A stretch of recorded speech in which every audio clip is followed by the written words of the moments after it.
हाथरस वाले बाबा के बारे में मैं आपको कुछ महत्वपूर्ण जानकारी देने जा रहा हूं। इस जानकारी को सुनकर आप चौंक जाएंगे।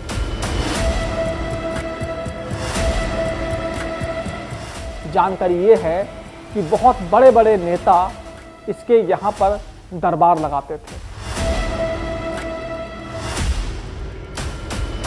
चाहे उत्तर प्रदेश के पूर्व मुख्यमंत्री हों या फिर भारतीय जनता पार्टी के तमाम नेता हों, विधायक हों या सांसद हों, सभी को इस बाबा का सहारा लेने की आदत थी।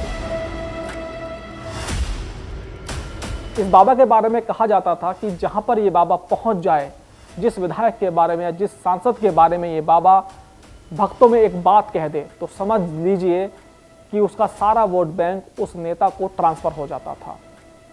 ये जानकारी बहुत महत्वपूर्ण है।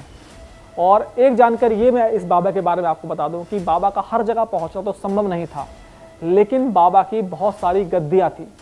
गद्दी का मतलब आप समझते हैं कि जो भी संत समाज के लोग होते हैं तो उनके यहाँ पर एक कुर्सी रखी होती है, यानी कि उनका आसन, उसको बोलते हैं गद्दी।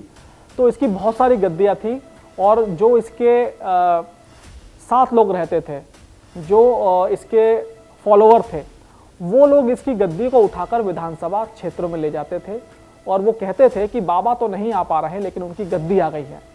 और अंधभक्तों का ये हाल था दोस्तों कि बाबा की गद्दी देखकर ही ये लोग उसके सामने नतमस्तक हो जाते थे और उसके बाद जिस भी पार्टी को वोट देने की बात होती थी उस पार्टी को वोट दे देते थे। तो आप समझिए कि बाबा का जो मायाजाल था वो कितना बड़ा था। बड़े बड़े राजनेता इसके सामने झुक जाते थे। आप समझिए ऐसा क्यों होता था। दरअसल दलित समाज में कोई बहुत बड़ा संत नहीं है, बहुत सारे होंगे, फिलहाल मुझे तो जानकारी नहीं है, लेकिन जानकारी जैसे जैसे निकल कर सामने आ रही है मैं आपको बता रहा हूँ। इसका ये जो बाबा है नारायण हरि, भोले बाबा इसका नाम फेमस था उस इलाके में। और इस बाबा के बारे में ये कहा जाता था कि जितना भी ओबीसी वोट बैंक है, ओबीसी जातियाँ हैं, इसके अलावा दलित जातियाँ हैं, खासतौर पर जाटव समाज, वो इसको बहुत चाहता था और इसका बड़ा प्रभाव था। जिस तरह से आपने सुना होगा हरियाणा के कई सारे बाबा हैं, आसाराम बाबा के आपने बारे में सुना होगा, बहुत सारी फिल्म आपने देखी होंगी कि बहुत बड़े बड़े नेता जब इलेक्शन आते तो इन बाबाओं के पास जाते थे। आश्रम वाली मूवी आपने देखी होगी कि कैसे एक पूर्व मुख्यमंत्री और एक मुख्यमंत्री बाबा के टच में रहता था। बाबा राम रहीम की मैं कहानी आपको बता रहा हूँ। और वो लोग वोट बैंक को ट्रांसफ़र करने की क्षमता रखते थे। ठीक वैसे ही चाहे भारतीय जनता पार्टी के नेता हों या समाजवादी पार्टी के नेता हों, हर किसी को बाबा का आशीर्वाद ज़रूर चाहिए होता था।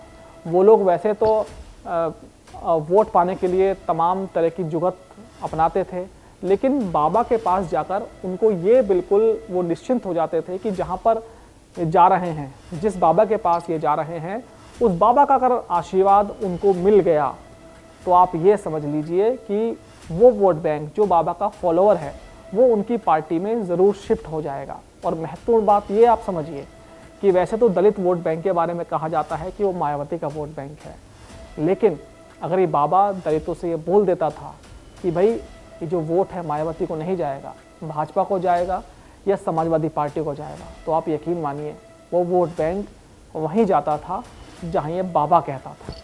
इसके अलावा इस बाबा की गद्दी की अलग अलग कहानियाँ हैं। अब आप समझिए कि लोगों में कितना अंधविश्वास है कि बाबा की गद्दी को देखकर वो वोट ट्रांसफ़र कर देते थे। जिस इलाके में बाबा नहीं पहुंचता था उसकी गद्दी पहुंच जाती थी। इस बाबा की गद्दी में कितनी पावर थी, या यूं कहें कि इसने लोगों के दिल और दिमाग पर किस तरह की छाप छोड़ रखी थी कि जहां बाबा ना पहुंचे वहां उनकी गद्दी पहुंच जाए और जो राजनेता हैं वो अपना काम चला लें। तो आप समझिए कि अगर राजनेता इस बाबा के पास वोट बैंक के लिए पहुंचते थे तो वो इसके लिए क्या क्या करते होंगे। तो सीधी सी बात आप ये समझिए कि इस बाबा का, मौत के सत्संग वाले बाबा का सीधा सीधा सियासी कनेक्शन है। अब इस सियासी कनेक्शन की भी जांच होनी चाहिए। हालांकि गलती सियासी लोगों की बिल्कुल नहीं है, उनका काम है वोट लेना। जिस बाबा की फॉलोइंग है, जिसके पीछे हज़ारों लाखों लोग हैं, वो तो वहाँ जाएंगे। लेकिन आज जब ये बाबा बच रहा है, इतने बड़े मौत के कांड के बावजूद पुलिस एफआईआर में उसका नाम नहीं है, उसे पुलिस ने अभी तक पकड़ा नहीं है, तो जांच तो होनी ही चाहिए उन सियासी लोगों की जो उसका इस्तेमाल अपने फ़ायदे के लिए करते थे। और आज जब बाबा फंसा है तो हो सकता है ये बाबा की भी मदद कर रहे हैं।